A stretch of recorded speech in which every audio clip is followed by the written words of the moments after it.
Welcome to another physics class. Today we are going to look at graph of linear motion. In our previous lesson, we discussed lengthily on terms used in motion.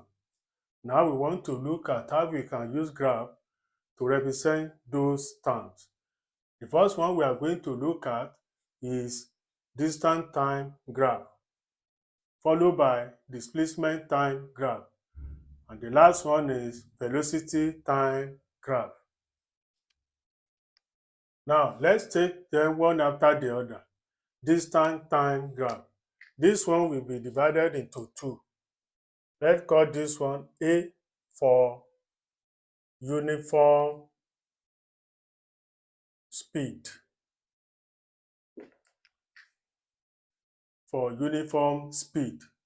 And to show the graph for this one, from the letter written on the board, distance-time graph.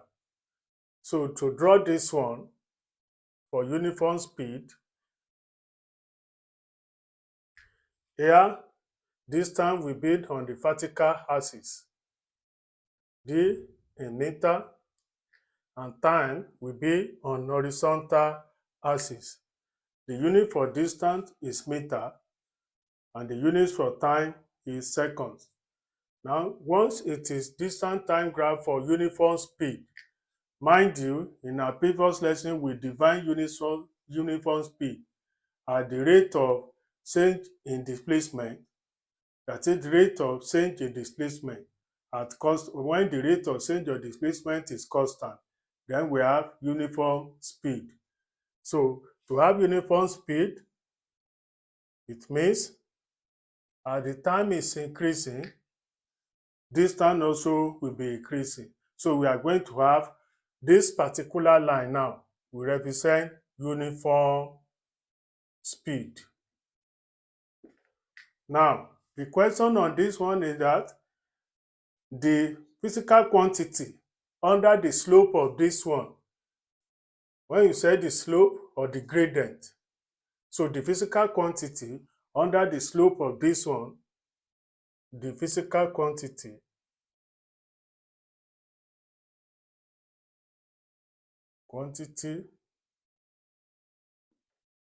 under the slope of distance-time graph.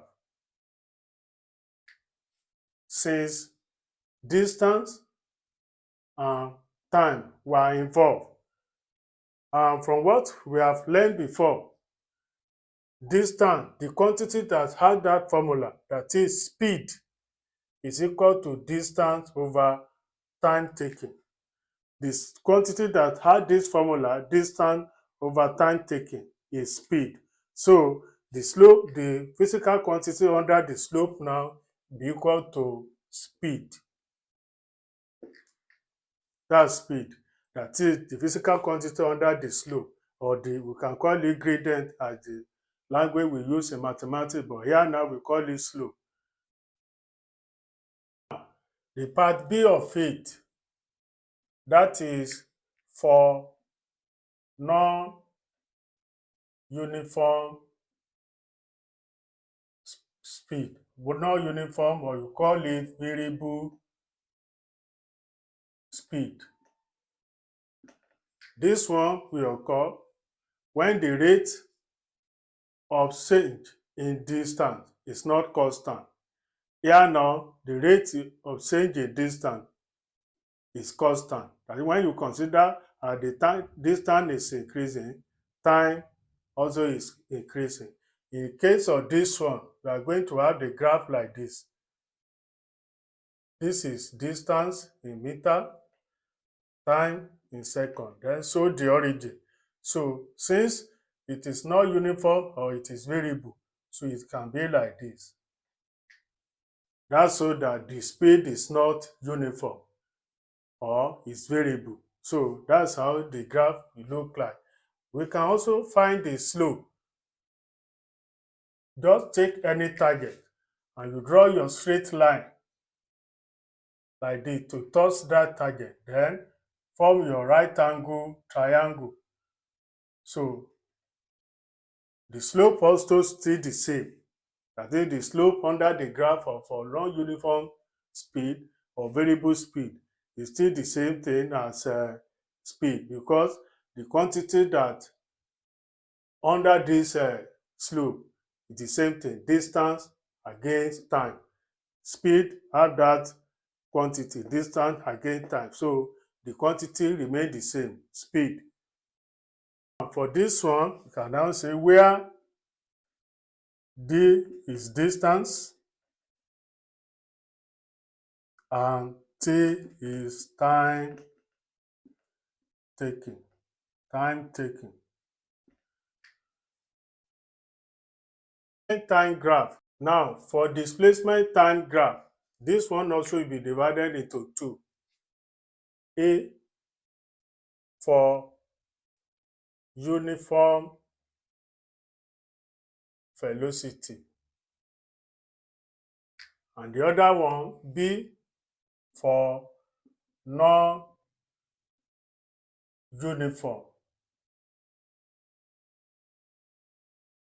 or variable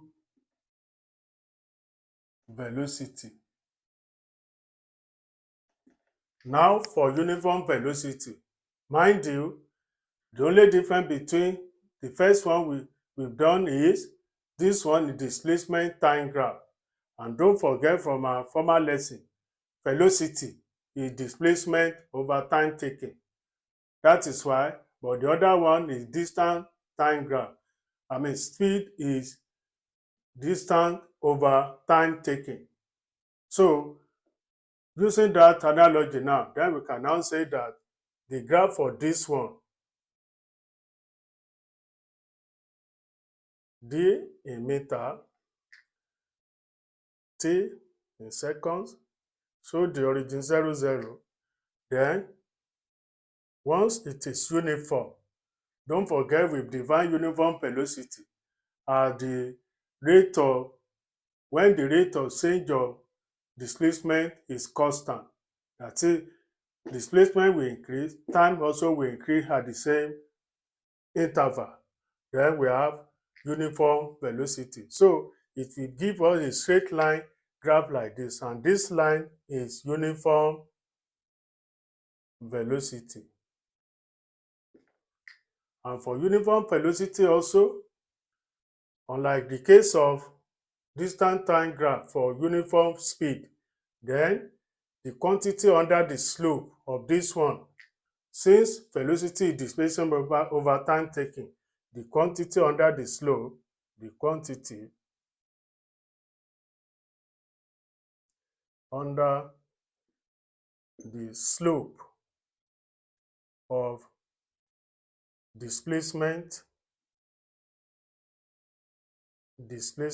time graph is velocity. That is, when you have like this one, velocity will be equal to displacement over time taken. So that is the quantity under the slope of this one now. That is the area under the slope. So the quantity under this slope is velocity. Now, unlike, as we said, under non-uniform speed also, we have non-uniform velocity. It will take the same shape, but the only thing is the difference is the axis. Instead of distance here, we are going to have displacement in meter, time in second, and it will take normal curve like this to show that the velocity is not uniform. So to find the slope also, you can take a target. So take your straight line to cut through that point and draw your right angle triangle, so to form the slope or the gradient and the language used in mathematics.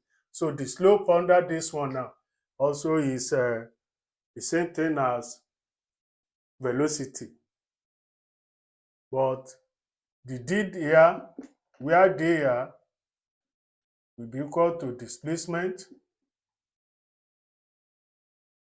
and T for time taken. Now, the next one, which is number 3, is velocity time graph. From this one now, you can quickly recollect that velocity time graph, that velocity over time, and the quantity that will form this one will be acceleration. So we are going to look at it in this way. 1, A for uniform acceleration. Now, for uniform acceleration, so you can have the graph like this. This is velocity in meter per second. That is why we call it velocity time graph. So the origin 0, 0, then time in seconds. Now to show that there is increase in velocity now, which means acceleration, just draw a straight line graph like that. The great straight line graph drawn will show the uniform acceleration. Uniform acceleration. That line that was drawn will show the uniform acceleration. Now, the important thing under this one also is we need to show the slope of this one.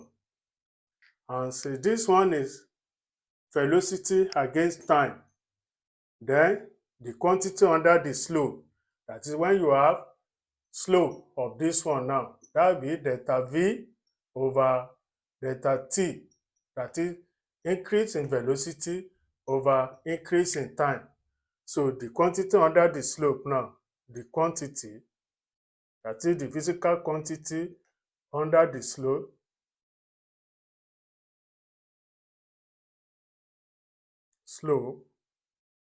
of velocity time graph is acceleration. That is, slope of this graph will be equal to A. According to that, is equal to delta V over delta T. That is what we have on the vertical axis from here to here, but what we have on the horizontal, which is time. So that will form the slope.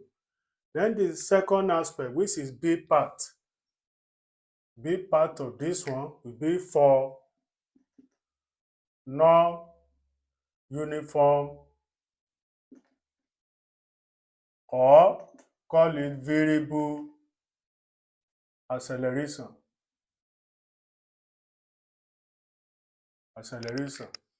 This one, as the name implies, just show your graph V in meter per second, T in seconds.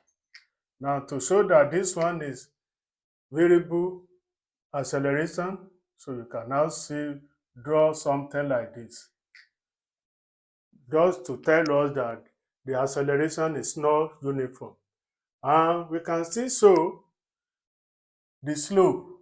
Just take any point, you draw your straight line as hypotenuse of a right angle triangle. So it's straight like that.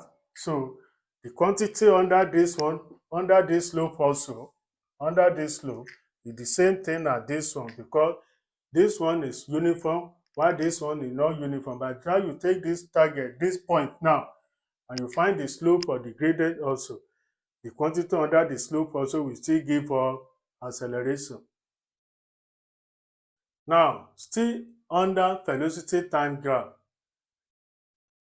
we can see how this has C under velocity time graph, which is for uniform deceleration. Don't forget, another name for deceleration is retardation. So when the retardation is uniform. Mind you, we've defined all these terms in our last lesson. So velocity here in meter per second, then time in seconds. According to what we've discussed before, deceleration means decrease in velocity. So if it is decrease in velocity, this is initial point of the velocity to increase like this. Then if we are going to have uniform deceleration, then it will occur like this. Decrease to 0. So this line now is uniform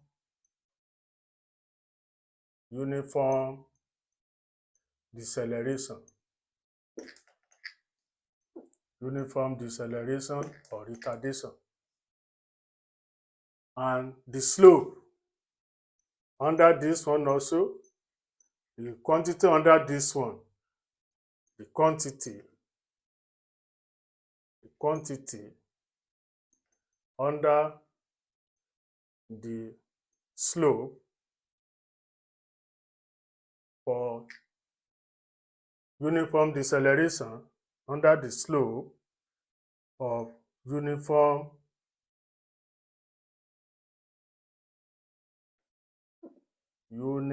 deceleration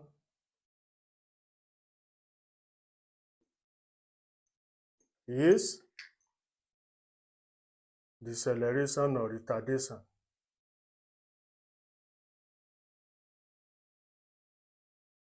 Deceleration or retardation. And that one will now give us, that's according to this one, slope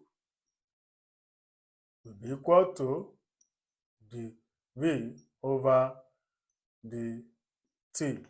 And the slope, which is deceleration, don't forget both acceleration and deceleration have the same symbol, will be equal to the V over the T.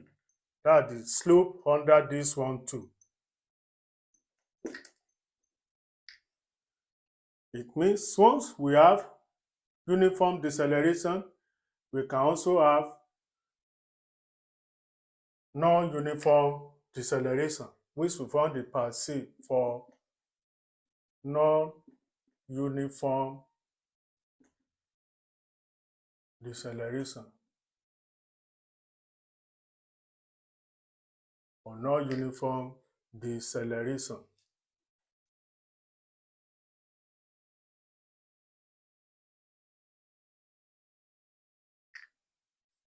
Now, the graph for this one also will look like this. This is velocity in meter per second, time in second. Once it is non-uniform deceleration, so it will decrease like this. And you can still find the slope. Just join your line to make any target. So like this, then the slope under this place also will form the same thing as deceleration. But mind you, as I told you in our former lesson, that is the difference between acceleration and deceleration is acceleration will have positive value, while deceleration will have negative value. When we get to calculation on this topic, we will recognize the difference between the two quantities. Now, let's look at some examples. Example 1. Use velocity time graph to explain A. Acceleration, B. Uniform velocity, C. Retardation, and D. Total distance traveled. Now, we want to use velocity time graph that we just finished to explain all these quantities. Now, let's take the first one, acceleration.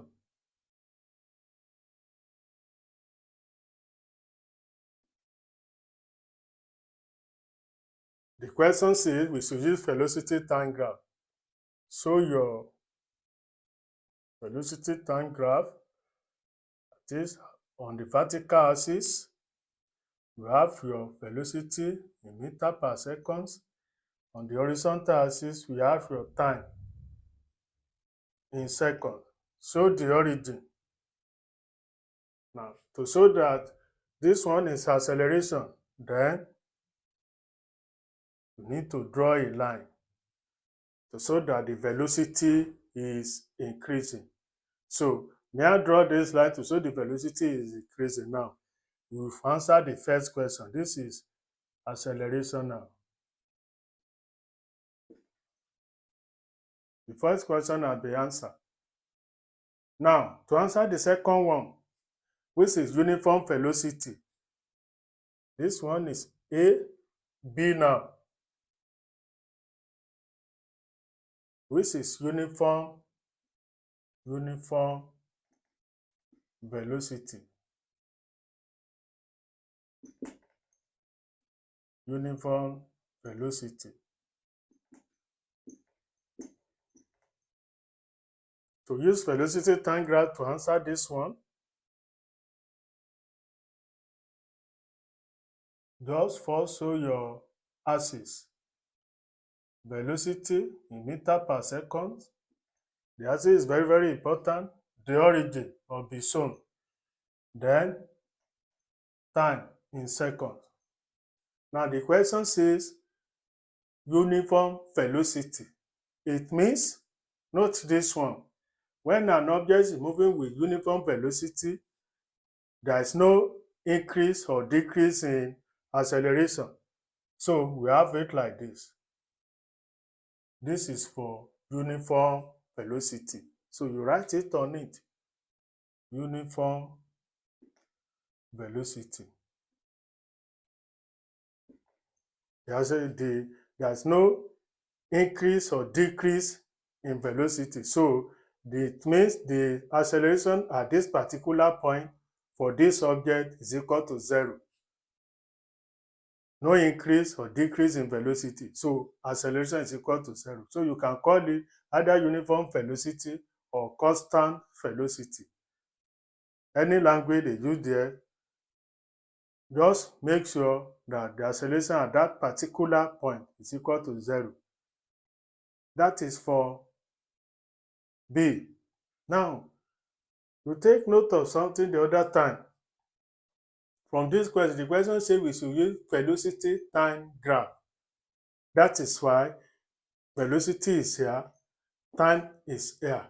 There is another way which we said in the beginning of this lesson that we can use to show the uniform velocity, but that one will not be velocity time graph. That one will be displacement time graph. That is another way of showing uniform velocity. But this question restricts us to velocity time graph. So the other one we drawn the other time, which when we use displacement time graph, can also be used like this. This is displacement in meter, time in second. So your origin. So by the time you draw your line like this, mind you, this is displacement in meter. This is time. Velocity is what? Displacement over time taken. So when you have your straight line, starting from origin 0, 0 like this line also is uniform velocity. But mind you, the question says we should use velocity time graph. But if the question is not restricted to particular term like this, that is velocity time graph, so we can use this one also to indicate uniform velocity. Now, number 6 question. Number 6 question. Mind you, I said this one is displacement time graph. That is just to show another way of showing uniform velocity. But the question insists that we should use velocity time graph. Don't forget. So when the question asks you to use velocity time graph. You don't need to use this one. But if the question is not specific about any one we should use, so you can use both. So see now, retardation. Retardation. Don't forget, I told you the other time, another name for retardation is deceleration. Deceleration. So to show this one using velocity time graph, so you are going to have your velocity in meter per second, your time in seconds. Don't forget the origin 0, 0 is very, very important. So to show that this one is retardation now, so you can now, to show that the velocity is decreasing. So that's, you now write your retardation here. Retardation. So we've answered question A to C now. It remains question D, which is total distance travel. Now, if you want to show total distance travel, we can use any of the three that we have drawn. Now, if you want to use this A now to show our total distance travel, so just make sure you shade it like this. That is, the area of the shaded portion is the total distance travel. So also this particular place now, area of the shaded part is the total distance travel. If you want to use this one, area of the shaded part is total distance travel. So you can now say that D now, total distance travel is equal to area of the shaded part. If that is the case, now the area of the shaded part here for this one now, in mathematics, this is a triangle. And the area for this A now, the total distance, which the area is triangle, so it will be half base times height. That is for area of the shaded part, which will form the total distance. For B now, this one, B, this shape is a rectangle. Then the area of a rectangle, total distance travel, total distance will be equal to length times breadth. That is area for this place. If the question asks you to calculate the total distance travel and you have this shape, then the next one for C also, you can now see C also is a triangle. So total distance travel also will be equal to half base times height. Why is our base? This is base from here to here, the height from here to here. Ditto to this one, base from here to here, the height from here to here, and length, breadth. So that one will form the total distance travel. Now, instead of dividing this question into 4 parts as we have shown, we can use just a single velocity time graph to indicate all these quantities. How are we going to do it? Let's go.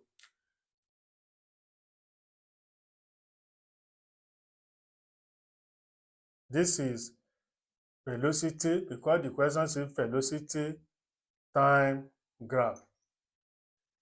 So your origin 0, 0, very important. Then your time in seconds. Now, the first one is acceleration. So a straight line that indicates that the velocity is increasing like that. write your acceleration here. Acceleration. The next one is uniform velocity. And as I said the other time, when there is uniform or constant velocity, then there is no acceleration at all. The acceleration is 0.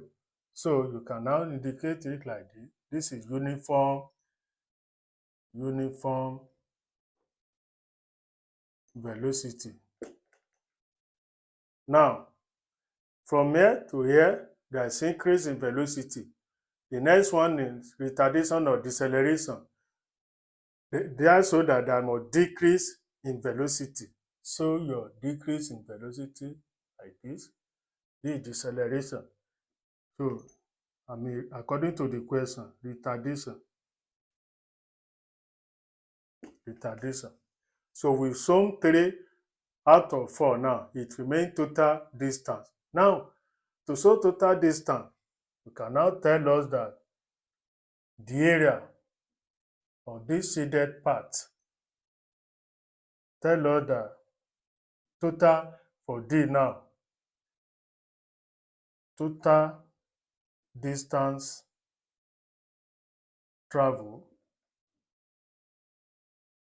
is equal to area of the shaded part. And note, the area of this shaded part in mathematics, this shape is called trapezium. So it will be equal to area of trapezium. And what's the area of trapezium? That is half into a plus b bracket h. So we've answered the 4 questions now, and it will give us the same mark. Let's take this one as example 2. Look at the velocity time graph. The question says, from the velocity time graph above, calculate the A, acceleration, B, deceleration, and C, total distance travel. Now let's take it one after the other.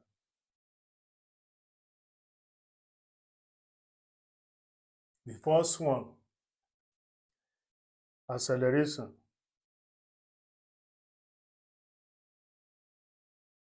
When you are given graph like this, the first thing you need to know is to know that particular area where that object is accelerating.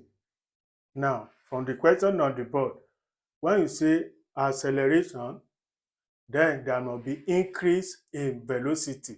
If you notice now, from here to here, there is an increase in velocity. That's so that acceleration takes place from here to here. And we want to use this graph. Don't forget from what we drawn the other time, but when you have a velocity time graph, the slope of that graph is acceleration. Let's now draw it from this one now. If we cut this place like this, and we cut it like this, it means to calculate the acceleration from this graph, A will now be giving us, as what we have on the vertical axis, delta V, and our delta T. From our delta V, that will be 10 minus 5. That's increase in velocity from 5 to 10. That would be 10 minus 5. Let's look at the time taken from here to here. This is 0, this is 2. That will be 2. So it will be, that's 5 over 2. And 5 over 2 will definitely give us 2.5 meter per second square. That's the acceleration for this graph. Let me repeat myself. The region for acceleration is what I've marked out. it increased from 5 to 10. Now, according to what we have done so far, what the slope of from here to here, that will be delta V over delta T. That is 10 minus 5. That is for vertical. Horizontal, this is 0. And the line, if we join this line here, that will be 2. So that 10 minus 5 is 5. That's 5 over 2 equal to 2.5 meter per second square. Let's move to B question. B says we should find the deceleration or retardation. Now, to do this one again, you must know that particular region where retardation occurs. As I said, in the explanation of retardation, there must be decrease in velocity. And if you look at it, this line shows decrease in velocity from here to 0. This is the region of deceleration now. That is this line. If you look at what we've drawn before, this is deceleration now. If this one is deceleration now.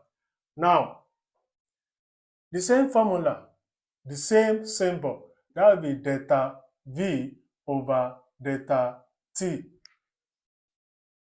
Where is our delta V now? Look at the delta V of this one. Now, what we have on the vertical axis for this one, if I draw this one separately, so for more understanding, let's draw it separately. So from here to here is 10. That is 0 to 10. From here to here, that is 4 minus 2. It will give us 2. So it means for this one now, we are going to have 10 over 2. So the deceleration now will now give us 5 meter per second square. Now, since this one is deceleration, you need to indicate that deceleration, put minus to indicate that deceleration, that's minus 5 meter per second square. You can now say the minus indicates that deceleration occur. Deceleration occur. Simple as that. Now, question C, which is total distance. Total distance. Total distance travel now from this graph. If you now look at it, according to the question, if I remove this one, now the total distance we have to calculate is this area, as we explained the other time. But if you look at this shape in mathematics, this shape has no name. Therefore, if we want to use it as it is impossible. Then we need to reshape it. So in order to help our calculation, we need to reshape it according to what we have here. So let's now do it like this. We divide into 2 like this.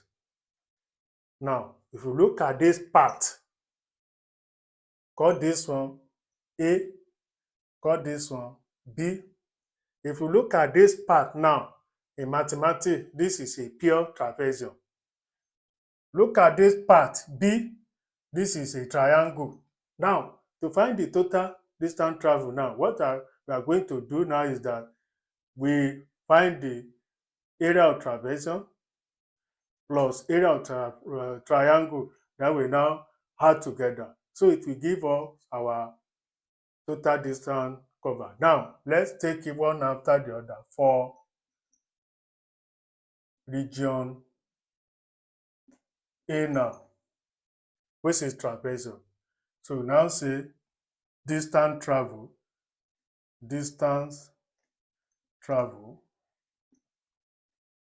in A is equal to area of trapezium,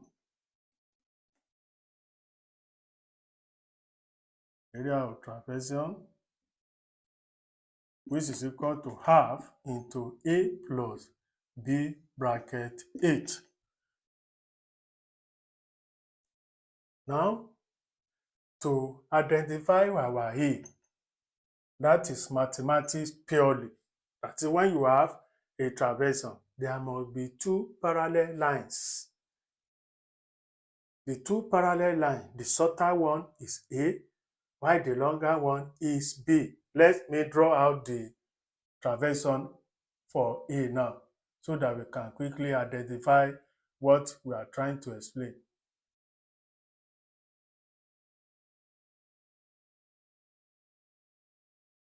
This is A according to what we have on the don't mark you, this place is 5.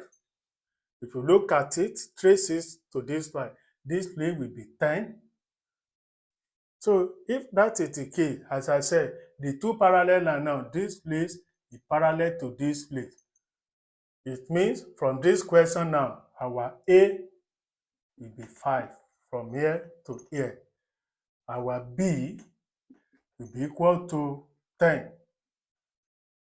Then our H now, in between the two parallel lines, the distance between them or the height of the trapezium is the height of the trapezium. Distance between the two parallel lines, let's look at it. From here to here is 2. So 2. So our H now is equal to 2. Put all this value now, then we are going to have the distance under this region A now. Under the region A, the distance now will be equal to half into 5 plus 10 into bracket 2. And this one will now give us half into bracket 15 into 2. 2 will cancel 2. So the distance A now will now give us 15 meters. The next is to calculate distance within region B. Distance travel in B. Distance travel in B. If you look at this B now, let me draw it out also. B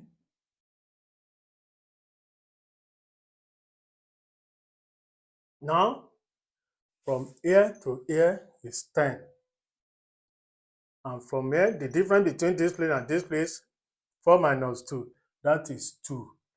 So that one will now give us, it will be equal to distance B now, will be equal to area of triangle. That's area of triangle. So this one will now give us half base times height, which will be equal to half multiplied by 2 multiplied by 10. So 2 will cancel 2. For B now, distance B now will give us 10 meters. Now to calculate the total distance now, since we calculated for A, we calculated for B. For A, our answer is 15. For B, our answer is 10. We can now say total distance travel now. Total distance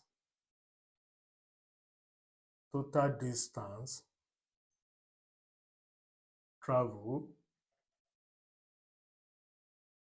now will be equal to 15 for A, 10 for B. That one will now give us 25 meters.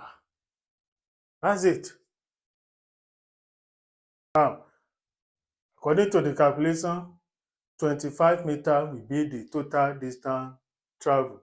From what we have seen so far, we can have a number of examples under this one. But for now, let's stop here. In our next video, We are going to show more example under this one. And if you are just new to this channel, please don't forget to like, share, and subscribe. So when I upload a new video, you'll be able to get the notification in time.